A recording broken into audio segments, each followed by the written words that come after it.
The Fed came out today and they paused rates.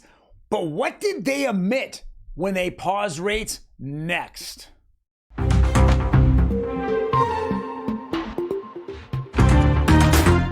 We're going to go over that news story as well as let's go over the Kobesi letter. What do they see from it? And then Logan Mohtashami, let's go see what he has to say also about what the Fed is doing today.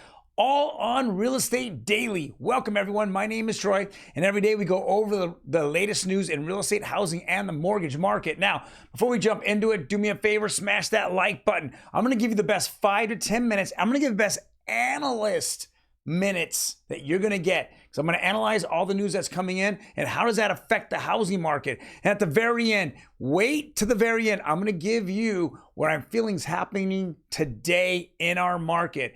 There's a transition happening right now, and I'm going to talk about it at the very end. All right, so let's jump into the very first article here. Federal Reserve leaves rates unchanged. Here's what that means for your wallet.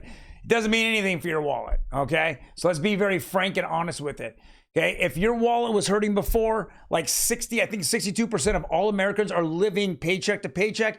Guess what? That's not changing anytime soon. In fact, it's going to be a very tight Christmas for a lot of people, and we're seeing a lot of people out there just struggling. We know, delinquencies on auto loans are just jolting up, and now advocate groups are coming out and saying, "Hey, you got to stop all the repos." We're also seeing credit card. The percentages of credit cards and credit card delinquencies are just flying through the roof. We're at all-time highs on both delinquencies as well as amount owed off of credit card debt. Crazy numbers. But here it is right here. I'm going to leave a little dot right here. So for consumers, it won't get any less expensive carrying credit card debt, buying a house, purchasing a car, or tapping into home equity line. Wow, if you don't have to go on your home equity line, guys, I'm telling you now, do not get into it. You're going to get into an 8, 9, 10% rate just taking a HELOC or cash out refi or just cash out of your house. Those rates are significantly bad, just horrendous. I don't want to say bad, horrendous. All right, jump to the next one. And again, I tell you all the time, jump onto X, get onto Twitter, and then give a subscribe here to the Kobesi letter. Wow, it says I'm not even subscribed. That's crazy. Oh, that's right. All right. It says S&P 500 is now up 1% today and 130 points from last week's low as the Fed left rates unchanged. More importantly, it continues to look like the Fed is done raising rates. Now, I like what that is saying because afterwards, Powell had a lot to say. He did talk about the housing market, which we're going to go over in a minute as well. Odds of another rate hike after today's Fed meeting fell 26%, the lowest we've seen. Now, that's good. Last week, I gave you all the percentages of what projections were for the Fed raising or even stopping as well as pivoting going down. And we said the middle of next year, somewhere in the end of the second quarter, beginning of the third, that's when the pivot would begin. But there was a larger prediction that we were going to see a rate hike in December / January, and then maybe another one. They would do 1 to 2 more rate hikes, and then it was going to slow down or stop, and then we're going to pivot by the middle of next year. Now we're seeing what Powell is saying is, hey, we might not raise rates anymore, but we're going to probably keep them, steady longer. Now, the world hates us already because raising rates only causes inflation across the world, and they're all trying to get out of the dollar. They're not buying, China's not buying bonds back. Japan's not buying our bonds.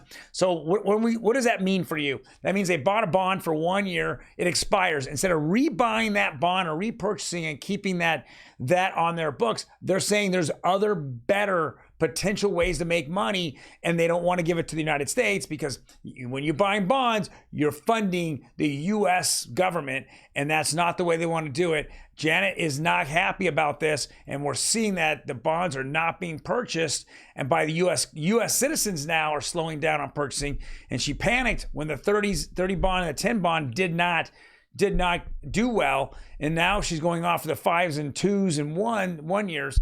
So we're going to see what happens here. It says, however, the best case continues to be a short to show rate cuts beginning in June of 2024. Just talked about. Markets are hoping for a soft landing in 2024. And this is the S&P 500 jump right here. All right, next article says, and this is CNBC, and that's 2 hours ago, guys, 2 hours ago. Home prices remain steady despite rising mortgage rates. Well, my girlfriend popped up here, Diana Olick. Now, we've been saying this for a while. You know, you just don't have the inventory, but you do have the buyers.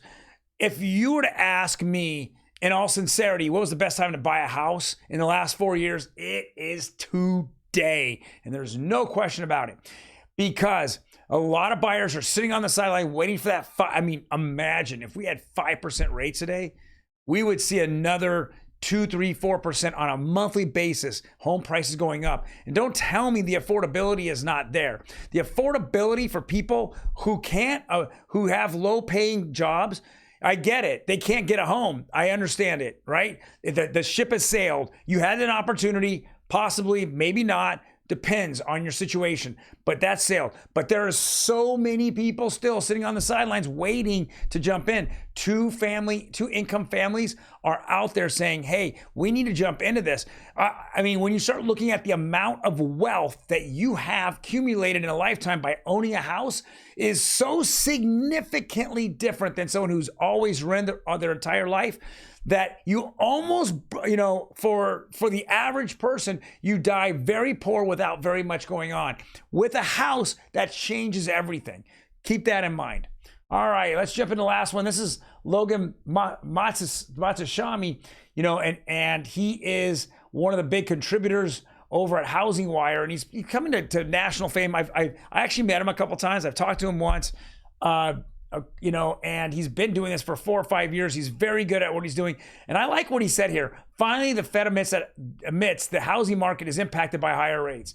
It's like, dude, are you kidding me? Right? I get it that the housing market still is holding strong, but you're not raising rates for that. In fact, Jerome, you're not even in control of rates. What's controlling rates is the 10-year, 5-year, 2 and 1 year bonds. That's what's controlling rates. You lost control of rates. All you're doing now is overnight rates. The rates, regardless of whether we go up or down, are at 8% because the government has to sell bonds. And if they can't sell bonds at a 3% interest rate giving out for a 12-month or 24-month or 60-month, what do? They just raise it up, right? They keep raising it up because that means they're paying more percentage back to those people upon maturity, but they need to feed the machine. And right now, we're going into possibly the largest quarter of bond sales and what the government needs to sustain itself ever. They're probably trying to print, at least bond-wise, 1.6 trillion bonds. Dollars in bonds. This is ridiculous. You've hired all the extra IRS people. Why? Because you want to go squeeze the American public, right? You're printing bonds like out of control, and now they're not selling. So now you're panicking. And coming up here, we have a possible government shutdown because all I know is that a lot of politicians today are looking at it and saying, we cannot just pull money out of thin air and then continue to mortgage our children's future, though most of the children have no idea what their future is and no idea that the government is going to go and either BK out of the whole thing and default on it, or they're going to CBDCs. And God help you with privacy on CBDCs. And don't tell me you're getting fucking privacy. That's bullshit. All right, last article here. This is all the rates, pretty much steady, but I'm starting to see it go down. 30-year conforming, 7.77. 30-year FHA, under 7.5. Thank you. Let's get under 7.4 tomorrow, guys. Thursday by Friday, let's get 7.4. By that time, we've seen jumbo drop 15 basis points, conforming 7 basis points. So we're seeing things go down. And it's not necessarily the Fed because they're not in control. It's just that they've got to sell more bonds. And I have a feeling they're going to keep raising the bond rate, on some of the bonds just to get them sold. And if they can't get it sold, it's just because it's been overbought.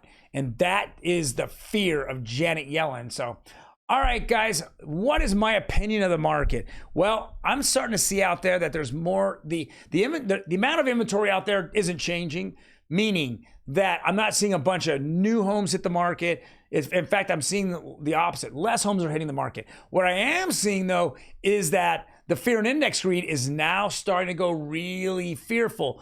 I think there's a lot of micro things happening in our economy, and absolutely what's happening in the world is now affecting us. And it's taking away from our day-to-day what's important to us, and it's putting our focus on something completely different. You know, I say to myself here, in the next 12 months, we're going to have an election. It's almost 12 months to the day. Okay, in that election, we're going to see a lot of things come up. And in the next 12 months, I hope that we're not going to see, riots or anything that's going to happen in major U.S. cities. But I absolutely think that that's a possibility that's going to happen. I'm not here to crystal ball this thing or not, but I know one thing. If I'm out there, all I know is that the government is pushing me to become and stay a renter and not a homeowner. And that's a reason why the rental market continues to increase, is because people are becoming more and more settled in becoming a renter. Now, with the onset of distributed ledger technology, DLT, tokenization of real estate, we're going to see that now people will not own all their homes or own fractional portions of their homes, and they'll sell off parts of their homes as well. Now, how do I sell a part of a home? Do I physically just knock out a room and say, here, it's yours? No. My house will be tokenized. Your house will be tokenized. Anyone's house will be tokenized. And from there, I can sell those tokens and they'll own a percentage of my house. Now, they won't own the percentage of debt. They'll own the percentage of equity, right? So if I own debt, then whatever debt on that house, that would be owned by the bank. So the bank would own a percentage of my house, and I would be some type of deed owner, meaning I would be the one that makes decisions until I believe a certain percentage of my home is not in my possession. And at that point, and that point only, will other entities who own pieces or tokens or fractional tokens, fractional parts of my house, then they'll be able to do, they'll be able to have the say in my house itself. So just a food for thought for the next 3 to 4 years, guys. It's not that far away. In fact, tokenization of real estate, the Hong Kong authority has given Ripple a free pass to go out there and start tokenizing real estate in Hong Kong. Insane. Now, there's other companies that are beginning that whole trek, but tokenization will be in our face in the next 12 months. Anything of value will become a token, and in your wallet, your entire net worth and all you own will be sitting in your wallet. Yeah, guys, not the one you sit on, the digital wallet. Thank you guys very much for joining me today. I know I just went on a rant there, but I want everyone to understand maybe the future of real estate in the next few months, three months, I think, and of course, the future of real estate in the next 3 years. Well, you guys have a fantastic day. I will be back tomorrow. Peace out.